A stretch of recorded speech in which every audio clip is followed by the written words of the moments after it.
J'ai été interpellé dans ma lecture sur le comportement d'un homme ou de deux hommes, Caleb et Josué. Au moment où vous connaissez très certainement ce récit, Dieu va, Moïse va rassembler 12 hommes, 12 espions pour aller espionner la terre, ce qui était la terre promise, donc le pays de Canaan, pays dans lequel le peuple d'Israël devait entrer, devait conquérir. Et donc il avait envoyé 12 espions. Les 12 espions vont visiter ce pays pendant 40 jours. Et lorsqu'ils reviennent, il y en a 10 qui vont effectivement, tous, ils vont dire que ce pays, voilà, c'est le pays vraiment où coule le lait et le miel. Ils vont revenir avec une grappe de raisin quasiment géante, montrant que c'est un pays de l'abondance. Mais pour entrer dans ce pays de l'abondance, il y avait un peuple, des peuples qui habitaient dans ce pays, avec des soldats qui semblaient impressionnants, en tout cas d'après le descriptif qu'en ont fait les espions lorsqu'ils sont revenus vers Moïse. Et donc ils commençaient là quasiment à avoir peur, à être effrayés par ce qu'ils avaient vu. Et puis il y a Caleb et Josué qui eux vont avoir une attitude courageuse et qui vont dire, et Caleb va dire, mais allons et emparons-nous de ce pays parce que Dieu est avec nous. Et là, dans la peur, finalement, le peuple d'Israël va commencer à murmurer contre Dieu. Et nous arrivons là dans Nombre chapitre 14, à partir du verset 11. Et l'Éternel l'Éternel dit à Moïse, combien de temps ce peuple me méprisera-t-il encore? Quand cessera-t-il de me refuser sa confiance, alors que j'ai produit au milieu d'eux tant de manifestations extraordinaires? C'est Dieu qui parle. Voyez, rien que ce verset-là m'a interpellé. Dieu parle à Moïse et lui dit, mais combien de temps ce peuple va me mépriser? Combien de temps encore vont-ils cesser de me refuser leur confiance, alors que j'ai produit au milieu d'eux tant de manifestations extraordinaire. Dieu est en colère. Et parfois, je me dis que nous mettons Dieu en colère. À cause de quoi? À cause de notre incrédulité. À cause de notre manque de confiance en lui. Nous regardons nos situations, et lorsque nous regardons à nos situations, nous regardons toujours ce qui ne va pas, et nous oublions les miracles que Dieu a déjà accomplis. Nous oublions les bienfaits qu'il a déjà manifestés à notre égard. Et finalement, en faisant cela, nous nourrissons notre incrédulité, nous nourrissons nos craintes et nos peurs du lendemain. Et de cette façon, finalement, nous n'avons plus confiance en Dieu, nous perdons confiance en lui. Et Dieu sent cela comme du mépris à son égard, et c'est ce qu'il va dire à Moïse en parlant du peuple d'Israël. Et la conséquence de cela, c'est qu'il va dire au verset 12, je vais le frapper pour l'exterminer. Puis je formerai à partir de toi un peuple plus nombreux et plus puissant que lui. Combien de fois nous perdons confiance en Dieu? Pourtant Dieu a déjà agi. Pourtant Dieu s'est déjà manifesté.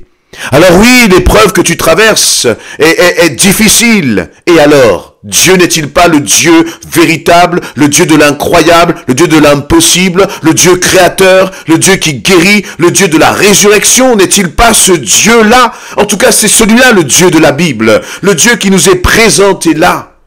Et il nous dit, mais quand cessera-t-il encore ce peuple de me refuser sa confiance? Nous ne le disons pas de façon ouverte, mais notre attitude, nos pensées, est-ce que tu dors bien la nuit? Ou est-ce que tu te lèves fatigué à force d'avoir réfléchi? Tu te lèves tellement, tu es fatigué tellement par le tracas, ta tension monte, ton cœur palpite, tu commences même à en être malade d'inquiétude, malade de peur et de crainte.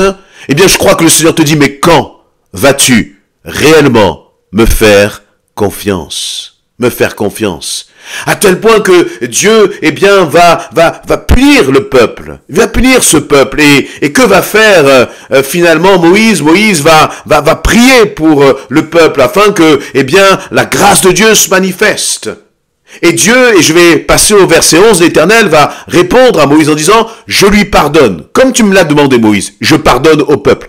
Néanmoins, aussi vrai que je suis vivant, et que toute la terre sera remplie de la gloire de l'Éternel, aucun de ces hommes qui ont vu ma gloire et les manifestations extraordinaires que j'ai produites en Égypte et dans le désert, qui ont déjà 10 fois voulu me forcer la main et qui n'ont pas obéi, aucun de ces hommes ne verra le pays que j'ai promis par serment à leurs ancêtres. Aucun de ceux qui m'ont méprisé n'y entrera. Voyez, Dieu a dit, oui, je pardonne ce peuple, ok. Mais leur murmure, leur rébellion, leur manque de confiance en moi va entraîner des conséquences. Et nous avons besoin de comprendre cela. Tu peux demander pardon à Dieu parce que tu t'es rebellé, parce que tu as péché, parce que tu as été incrédule à l'égard de Dieu. Tu peux demander pardon. Et tu sais, tu vas recevoir le pardon de Jésus-Christ. D'accord. Mais il va y avoir des conséquences. Il va y avoir des conséquences. Être incrédule. Voyez, tu crois en Dieu. Oui, d'accord. Mais est-ce que tu crois qu'il est capable d'agir dans ta situation? Tu dis oui, tu crois qu'il peut agir et pourtant ton cœur est plein de crainte, plein de peur. Et ce qu'il y a dans ton cœur finalement manifeste que tu n'as pas 100% confiance en Dieu.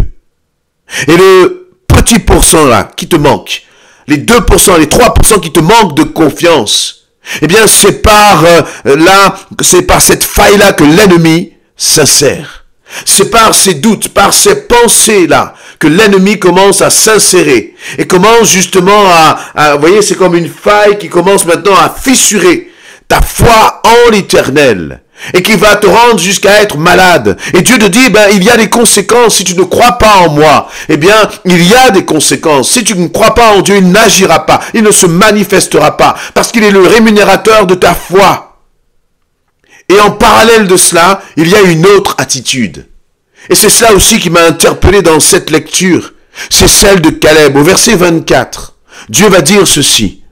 Mais mon serviteur Caleb a été animé d'un esprit différent. Il m'a obéi sans hésitation jusqu'au bout. C'est pourquoi je le ferai entrer dans le pays où il s'est déjà rendu et ses descendants en hériteront. C'est extraordinaire ce que Dieu dit sur Caleb. Et là, eh bien, on va relire ce verset 24 ensemble. Mais je voudrais que tu puisses te dire, tu puisses saisir à travers cela comment il faut vivre. Quel état d'esprit il faut revêtir. Et bien sûr, quand je dis cela, eh bien, moi j'ai déjà été interpellé, je suis le premier à être interpellé. Je dis, Seigneur, je veux avoir le cœur de Caleb, je veux avoir l'attitude de Caleb, je veux avoir la mentalité de Caleb face à l'adversité.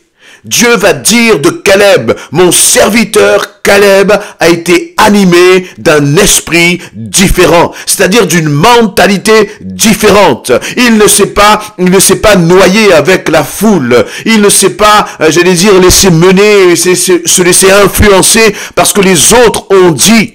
Il n'a pas regardé au nombre, il n'a pas regardé à la foule, il n'a pas regardé écouter la façon de penser des autres. Non, il a regardé à l'Éternel et lui savait qui était son Dieu. Et toi, sais-tu qui est ton Dieu?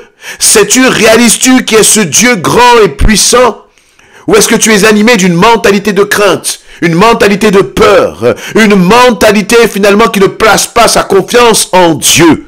Je crois qu'il est temps de réaliser que tout est possible pour celui qui croit. Tout est possible à celui qui croit. Tout, mon frère, ma sœur. Et est-ce que tu as cette mentalité? Dieu va dire qu'il avait un esprit différent. Ce n'est pas l'esprit de la foule, encore une fois. Elle va dire comment finalement Dieu sait que Caleb a un esprit différent. Voyez, parce qu'on peut parler longtemps, on peut parler beaucoup. Mais lui, il a obéi, il nous a dit, sans hésitation et jusqu'au bout.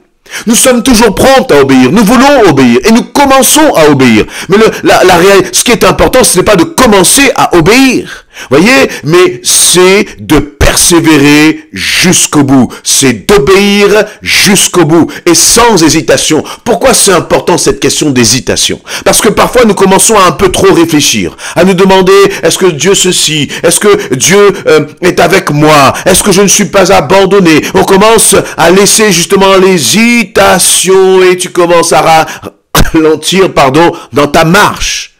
Non, ranime ton zèle, ranime ta foi et marche sans hésitation jusqu'au bout. Et à chaque fois qu'il y a des pensées qui te font hésiter, tu chasses cela de toi et tu commences à te rappeler ce que Dieu a fait pour toi par le passé. Combien de fois il a agi pour toi.